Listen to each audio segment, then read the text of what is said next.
আসসালামু আলাইকুম। নির্বাচনের বাতাস বইছে, তো সবার মনে একটাই প্রশ্ন যে সব দলের অংশগ্রহণে একটি অবাধ, সুষ্ঠু, নিরপেক্ষ নির্বাচন হবে, নাকি শেখ হাসিনা সরকারের অধীনের মতোই একটি ভণ্ড নির্বাচন হবে। কারণ বাংলাদেশে যদি সব দলের উপস্থিতিতে নির্বাচন না হয়, বাংলাদেশের ইতিহাসে এই নির্বাচনগুলি হবে প্রশ্নবিদ্ধ। যেমন শেখ হাসিনার 14, 19 এবং 24 সাল বাংলাদেশের যত নির্বাচন হয়েছে সবচাইতে অবৈধ এবং প্রশ্নবিদ্ধ নির্বাচন ছিল। কারণ তখন সবচেয়ে বৃহৎ দল ছিল বিএনপিকে অজুহাতে বাদ দিয়ে এবং ভণ্ডামি করে যে নির্বাচনগুলি দিয়েছে সেই নির্বাচন কিন্তু সাধারণ মানুষ মেনে নেয়নি, যার কারণে কেন্দ্রে কেন্দ্রে উপস্থিতি কম ছিল এবং মানুষের নির্বাচনের প্রতি আস্থা হারিয়ে ফেলছে যে দূর, নির্বাচনে যাবই না, কারণ আমার দলের প্রার্থী নেই আর প্রতিদ্বন্দ্বিতা নেই। এরপরে যখন শেখ হাসিনা সরকারের পতন হলো, এখন এই নির্বাচনের প্রতি মানুষ বেশ উৎফুল্ল। মানুষের মনে একটা আগের আস্থা ফিরে আসছে যে আমার প্রথম ভোট আমি নতুন করে দেব, অথবা যারা আগের ছিল যে অনেক বছর ধরে ভোট দিতে পারিনি এখন ভোট দিব, তো আমার ভোট আমি দিব, যাকে খুশি তাকে দিব, সব দলের অংশগ্রহণ হবে।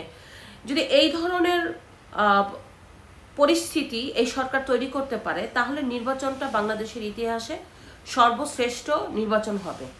আর এই ধরনের পরিস্থিতি যদি এই সরকার ইচ্ছা করে তৈরি না করে, তাহলে বাংলাদেশের ইতিহাসে আরেকটি প্রশ্নবিদ্ধ নির্বাচন হবে, যে নির্বাচন মানুষের কাছে গ্রহণযোগ্যতা পাবে না।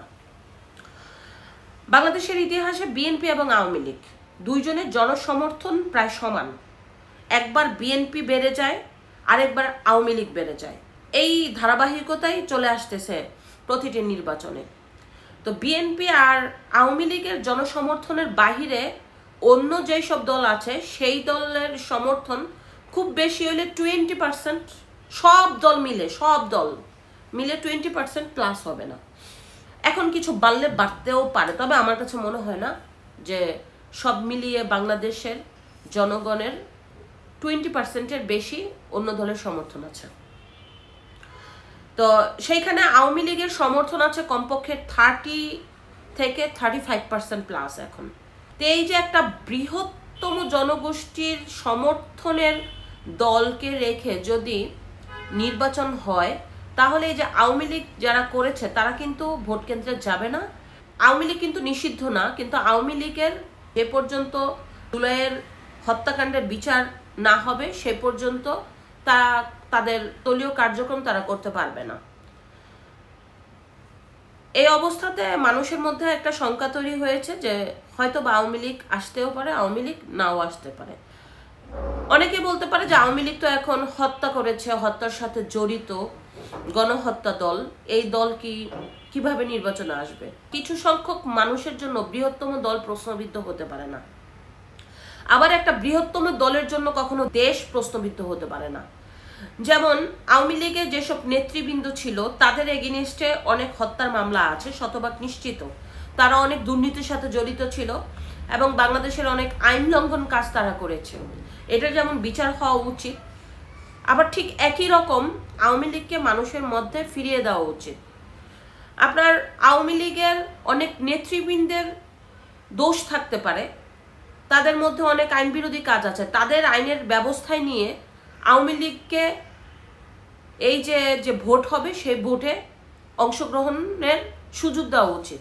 তাহলে মানুষের মধ্যে এই নির্বাচনের গ্রহণযোগ্যতার একটা জায়গা হবে। যদি আওয়ামী লীগ ভোটে অংশগ্রহণ করে, তাহলে বলা যায় যে বিএনপি এবং আওয়ামী লীগের মধ্যে এই মুহূর্তে হাড্ডাহাড্ডির লড়াই না হলেও খুব বেশি যে বিএনপি এগিয়ে থাকবে আওয়ামী লীগের থেকে তা মনে হয় না। তার কারণ হচ্ছে, দেখেন, আওয়ামী লীগের যখন পতন হয় তখন আওয়ামী লীগের শুধুমাত্র তাদের নিজস্ব জনসমর্থন ছাড়া একেবারেই জনগণের জনসমর্থন ছিল না। বাট এই এক বছরে এই ইউনূস সরকারের কারণে, দেশের খারাপ পরিস্থিতির কারণে আওয়ামী লীগের জনসমর্থন ব্যাপকভাবে জায়গা পেয়েছে। সেক্ষেত্রে বলা যায় যে বিএনপির সাথে আওয়ামী লীগের লড়াইটা হবে প্রতিদ্বন্দ্বিতামূলক এবং খুবই আকর্ষণীয়। যদিও এগিয়ে থাকবে বিএনপি, কারণ বিএনপিকে মানুষ এবার সুযোগ দিবে যে আসলে নেক্সটে বিএনপি বাংলাদেশের জন্য কি করে। আর আওয়ামী লীগকে সুযোগ না দিলেও আওয়ামী লীগের ভোট বেড়েছে, এটা একদম সত্য কথা। সেক্ষেত্রে বিএনপি এবং আওয়ামী লীগ বাংলাদেশের অধিকাংশ সিট পেয়ে যাবে, আর জামাত তুলনামূলক কিছু কম পাবে, আর অন্যান্য দলের তো একেবারেই কম পাবে। এনসিপি তো কোনো অংশের তুলনাই করা যাবে না যে কত পার্সেন্ট ভোট পাবে।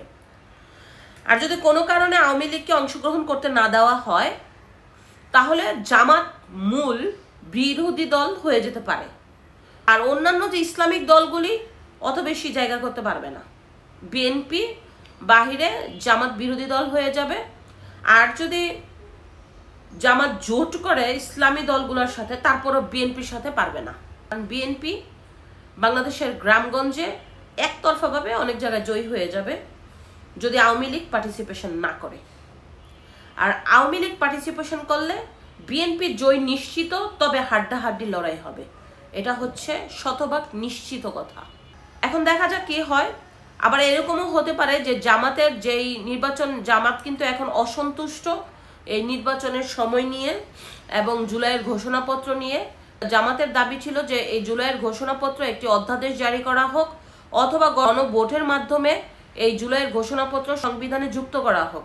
কিন্তু বিএনপি চাচ্ছে যে এইটা আসলে এখন তফসিল আকারে থাকবে, পরবর্তীতে নির্বাচিত সরকার আসার পরে জাতীয় সংসদের মাধ্যমে এই যে ঘোষণাপত্রের তফসিলটাকে সংসদে অনুমোদন করে সংবিধানে যুক্ত করবে। এ নিয়ে জামাত এবং বিএনপির মধ্যে দ্বন্দ্ব চলছে।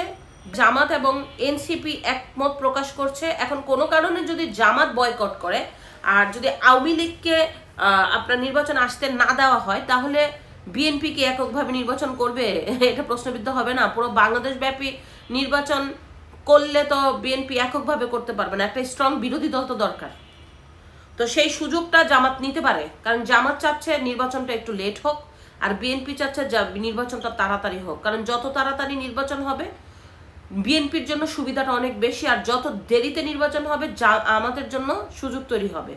সবচেয়ে বড় কথা হচ্ছে নির্বাচন যত দেরি হবে দেশের জন্য অসুবিধা হবে।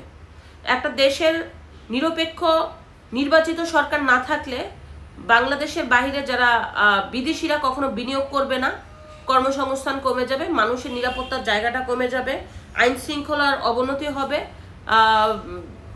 আইনের ব্যবস্থা ভালো থাকবে না, বিচার বিভাগের স্বাধীনতা থাকবে না, এবং ব্যবসা প্রতিষ্ঠান বন্ধ হয়ে যাবে, কর্মসংস্থান কমে যাবে, মানুষ বিশ্বাস রাখতে পারবে না। একটা নির্বাচিত সরকার যে কোনো দেশের জন্য খুব জরুরি, আমাদের দেশের জন্য।